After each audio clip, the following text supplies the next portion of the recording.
तो आज हम पढ़ेंगे ब्रह्म पुराण का अगला अध्याय, जिसका नाम है खड्ग तीर्थ और आत्रेय तीर्थ की महिमा। ब्रह्मा जी कहते हैं, गौतमी के उत्तर तट पर खड्ग तीर्थ है, जहाँ स्नान और दान करने से मनुष्य मोक्ष का भागी होता है। नारद, मैं वहां का वृतांत बतलाता हूँ। पैलुस नामक विख्यात एक ब्राह्मण थे जो कवच के पुत्र थे। वे कुटुंब के भार से विवश हो धन के लिए इधर उधर दौड़ा करते थे, किंतु उन्हें कहीं से भी कुछ नहीं मिलता था। दैव तो अत्यंत विमुख था ही, पुरुषार्थ भी निष्फल हो गया। इससे पैलुस को बड़ा वैराग्य हुआ। वे सोचने लगे, यह तृष्णा मुझे बलपूर्वक पाप की ओर खींचती है। तृष्णे, तूने मेरे ज्ञानवश बड़ा उपकार किया है, किंतु अब तुझे दूर से ही नमस्कार है। यह सोचकर बुद्धिमान पैलुस ने मन ही मन विचार किया, इस तृष्णा का नाश करने के लिए क्या होना चाहिए।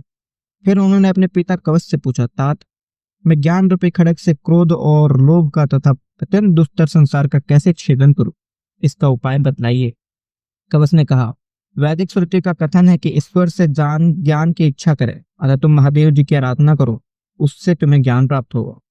बहुत अच्छा कहकर पैलुस ने ज्ञान प्राप्ति के उद्देश्य से महेश्वर की अर्चना की। इससे संतुष्ट होकर उन्होंने ब्राह्मण को ज्ञान प्रदान किया। ज्ञान प्राप्त होने पर परम बुद्धिमान कवच ने इस प्रकार मुक्तिदायिनी गाथा का गान किया। मनुष्य का पहला शत्रु है क्रोध, उसका फल तो कुछ भी नहीं है, उल्टे वह शरीर का नाश करता है। अतः ज्ञान रूपी खड्ग से उसका नाश करके परम आनंद को प्राप्त करे। नाना प्रकार की तृष्णा बंधन में डालने वाली माया है, वह पाप कराती है। अतः ज्ञान रूपी खड्ग से उसका नाश कर देने पर मनुष्य सुख से रहता है। आसक्ति देवता आदि के लिए भी बहुत बड़ा धर्म है। आत्मा असंग है, उसके लिए भी आसक्ति महान शत्रु है।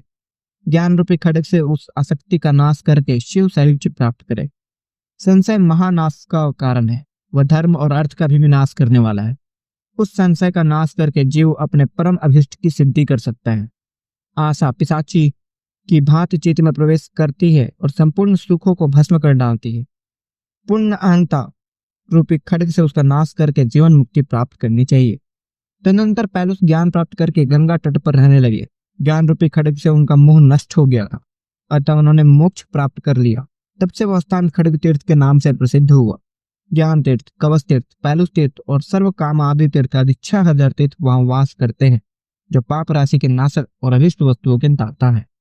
उसके बाद आत्रेय तीर्थ है, उसी को अमेंद्र तीर्थ भी कहते हैं। वह बहुत ही उत्तम है, वह खोए हुए राज्य की प्राप्ति कराने वाला है। उसका महात्मा बतलाता हूँ, सुनो। एक बार गौतमी के उत्तर तट पर आत्रेय ऋषि ने अनेकों ऋत्विज मुनियों के साथ सत्र आरंभ किया। उसमें हव्य वाहन अग्नि ही होता था।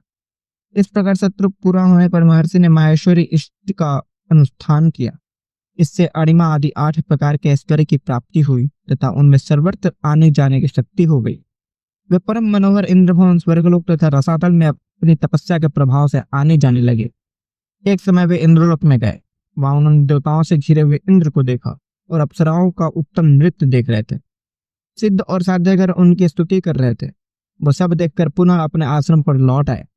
कहाँ पवित्र गुणों वाले रत्नों से भरी हुई अत्यंत रमणी इंद्रपुरी और कहाँ श्रीहीन सुवर्णित अपना आश्रम। यह देखकर ब्राह्मण को अपने आश्रम से वैराग्य सा हो गया। उनके मन में शीघ्र ही देवताओं का राज्य प्राप्त करने की अभिलाषा हुई। तब उन्होंने अपनी प्रिया से कहा, देवी, अब मैं उत्तम से उत्तम फल मूल भी चाहे वह कितना ही अच्छे ढंग से क्यों न बने, नहीं खा सकता। मुझे तो स्वर्ग लोक के अमृत, परम पवित्र भक्ष्य भोजन, श्रेष्ठ आसन, स्तुति, दान, सुंदर सभा, अस्त्र शस्त्र, मनोहर वस्त्र, अमरावती पुरी और नंदन वन की याद आती है। यो कहकर महात्मा आत्रेय ने तपस्या के प्रभाव से विश्वकर्मा को बुलाया और इस प्रकार कहा, महात्मन, मैं इंद्र का पद चाहता हूँ। आप शीघ्र ही यहाँ इंद्रपुरी का निर्माण कीजिए। इसके विपरीत यदि आपने कोई बात मुंह से निकाली तो मैं निश्चय ही आपको भस्म कर डालूंगा। आत्रेय के योग कहने पर प्रजापति विश्वकर्मा ने तत्काल ही वहां मेरु पर्वत, देवपुरी, कल्पवृक्ष, कल्पलता, कामधेनु, वर्ज आदि मणियों से विभूषित सुंदर तथा अत्यंत चित्रकारी किए हुए गृह बनाए। इतना ही नहीं, उन्होंने सर्वांग सुंदर सच्ची की भी आकृति बनाई, जो कामदेव की विहारशाला सी प्रतीत होती थी। क्षण भर में से धर्मा, सभा, मनोहराड़ी, अप्सराएं, उच्च शवा, अश्व, एरावत, हाथी, वर्ज आदि अस्त्र और संपूर्ण देवताओं पर निर्माण हो गया। अपनी पत्नी के मना करने पर भी आत्रेय ने सची के समान रूप वाली उस स्त्री को अपनी भार्या बना लिया। वर्ज आदि अस्त्रों को भी धारण किया। नृत्य और संगीत आदि सब कुछ वहां उसी तरह से होने लगा जिस प्रकार वह इंद्रपुरी में देखा गया था। सर्वलोक का संपूर्ण सुख पाकर मुनिवर आत्रेय का चित्त बहुत प्रसन्न हुआ। आपात रमणीय विषयों की ही भला उस पुरुष की अपेक्षा नहीं होती। दैत्यों और दानवों ने जब स्वर्ग का वैभव पृथ्वी पर उतरा हुआ सुना तब उन्हें बड़ा क्रोध हुआ। वे परस्पर कहने लगे, क्या कारण है कि इंद्र स्वर्गलोक को छोड़कर पृथ्वी पर सुख भोगने के लिए आया है? हम लोग अभी वृत्तासुर का वध करने वाले उस इंद्र से युद्ध करने के लिए चले। ऐसा निश्चय करके असुरों ने वहां आकर महर्षि आत्रेय को और उनके द्वारा निर्मित इंद्रपुरी को भी घेर लिया। फिर तो उन पर बड़े बड़े अस्त्रों की मार पड़ने लगी। इससे भयभीत होकर आत्रेय ने कहा, मैं इंद्र नहीं हूँ, मेरी यह भार्या भी सची नहीं है। न तो यह इंद्रपुरी है और न यह इंद्र का नंदनवन है। वृत्रहंता वृद्धधारी और सहस्त्र नेत्रों वाले इंद्र तो स्वर्ग में ही है। मैं तो वेद वेता ब्राह्मण हूँ और ब्राह्मणों के साथ ही गौतमी के तट पर निवास करता हूँ। दुर्देव की प्रेरणा से मैंने यह कर्म कर डाला जो न तो वर्तमान काल में सुख देने वाला है और न भविष्य में ही। असुर बोले, मुनिश्रेष्ठ आत्रेय, यह इंद्र का अनुकरण छोड़कर यहाँ का सारा वैभव समेट लो, तभी तुम कुशल से रह सकते हो, अन्यथा नहीं। आत्रेय ने कहा, मैं अग्नि की शपथ खाकर सच सच कहता हूँ, आप लोग जैसा कहेंगे वैसा ही करूंगा। दैत्यों से यो कहकर वे पुनः विश्वकर्मा से बोले, प्रजापति, आपने मेरी प्रसन्नता के लिए जो इंद्र पद का निर्माण किया था उसका फिर उपसंहार कर लीजिए और ऐसा करके अब मुझे ब्राह्मण मुनि की शीघ्र रक्षा कीजिए। मुझे फिर अपना वही आश्रम लौटा दीजिए जहाँ मृग पक्षी वृक्ष और जल है। मुझे इन दिव्य भोगों की कोई आवश्यकता नहीं। शास्त्रीय मर्यादा का उल्लंघन करके प्राप्त की हुई कोई भी वस्तु सुखद नहीं होती। बहुत अच्छा कहकर प्रजापति ने उस इंद्रपुरी के वैभव को समेट लिया। उस देश को निष्कंटक बनाकर दैत्य फिर अपने स्थान को चले गए। विश्वकर्मा भी हंसते हंसते अपने धाम को पधारे।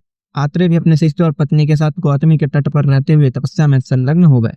उनका जो यज्ञ चल रहा था उसमें उन्होंने लज्जित होकर कहा, ओहो, मुंह की कैसी महिमा है कि मेरे चित्त में भी भ्रांति आ गई। यह क्या मैंने महेंद्र पद पाया और क्या क्या उसके लिए किया। इस प्रकार ललित हुए आत्रेय से देवताओं ने कहा, माँ बाहो, लज्जा छोड़ो, इससे तुम्हारी बड़ी ख्याति होगी। जो लोग इस आत्रेय तीर्थ में स्नान करेंगे भविष्य में इंद्र होंगे और इसके स्मरण से उन्हें सुख की प्राप्ति होगी। जो कहकर देवता चले गए और आत्रेय मुनि भी बहुत संतुष्ट हुए।